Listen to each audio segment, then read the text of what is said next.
For most religious individuals, their religion represents the ultimate truth. They believe it is the only truth, and other religions are seen as false or at least inferior.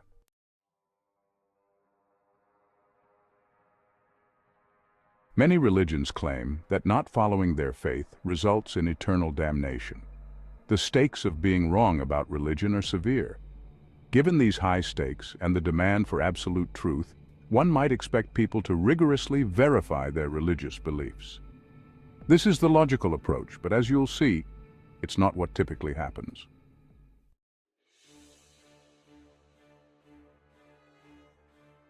Countless hours have been spent debating why Islam, Christianity, Hinduism, or another religion is the true path to God. Wars have been fought, genocides committed, and populations displaced to prove the supremacy of a particular God. A true God must be powerful enough to defeat his adversaries.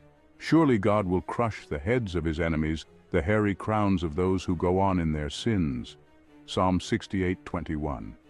In many religions, denying their God is a sin, while denying other false gods is considered necessary.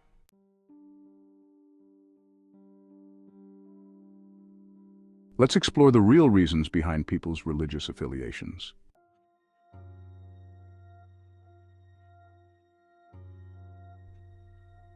Number 1. Inheritance. Most people inherit their faith from their family. There's a reason why almost the entire Middle East is Muslim. My Christian friends don't object to this statement about the Middle East, but don't apply it to themselves. They believe their faith wasn't merely passed down. Their adoption of the faith was coincidental. They were chosen or invited by Christ. Occasionally they stray, but they conveniently return to their family's religion. That's quite a coincidence, isn't it?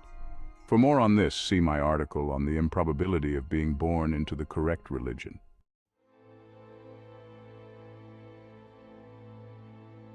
Number 2. Indoctrination. Children are vulnerable and depend on their parents for safety and nurturing to grow into strong, independent adults. A child trusts their parents more than anyone else and accepts their teachings about morals, God, and society without question. When children do question religion, parents often silence them or provide dogmatic answers. Religious indoctrination is seen as a violation of children's rights. Children suffer for years trying to undo this indoctrination, and only a few succeed. Yet religious parents persist, creating clones of themselves. Why do parents do this? That's a topic for another long post. One reason is that we prefer people who are like us. We don't want our children to adopt a different faith, so we impose our religion on them to maintain similarity and control.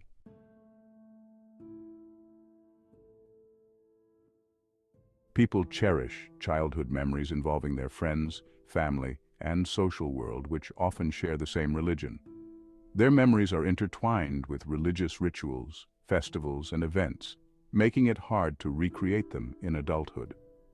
Friends and family may be unhappy if you abandon their faith, feeling you are implying they were wrong and you have found the right path.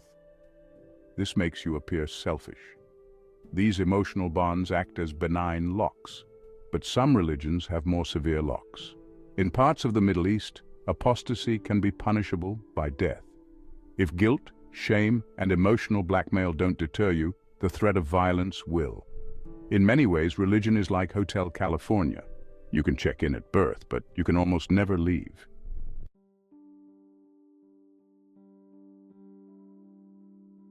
Number 4, the endowment effect. Once you move past childhood vulnerabilities, escape parental influence, and become an adult, you become your own chief indoctrinator. The endowment effect, observed across cultures, describes how people value things they own more than those they don't. The religion you already possess seems superior to others.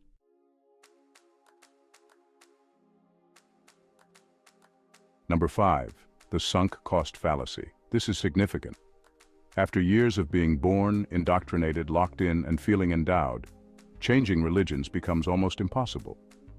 The sunk cost fallacy takes hold.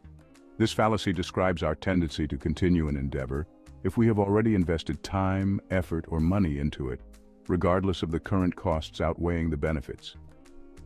Imagine the absurdity of admitting you were wrong after years of preaching your God's greatness and now finding a new God.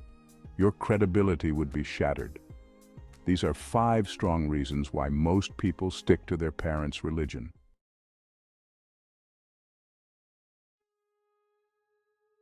Number 6, brainwashing begins in the womb. In an intriguing study on maternal influence, D. Casper et al. Showed that newborns don't distinguish between their mother reading different passages unless they were read during the last trimester.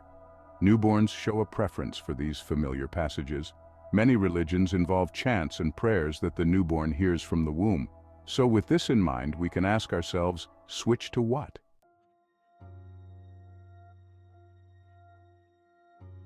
Sticking with your current religion makes logical sense, given the low probability of any being the true one. At least this way you retain your dignity, friends, family, and social network. The default option provides comfort. Once an option becomes the default, people focus on reasons to accept it and reject alternatives. This brings me to a favorite quote.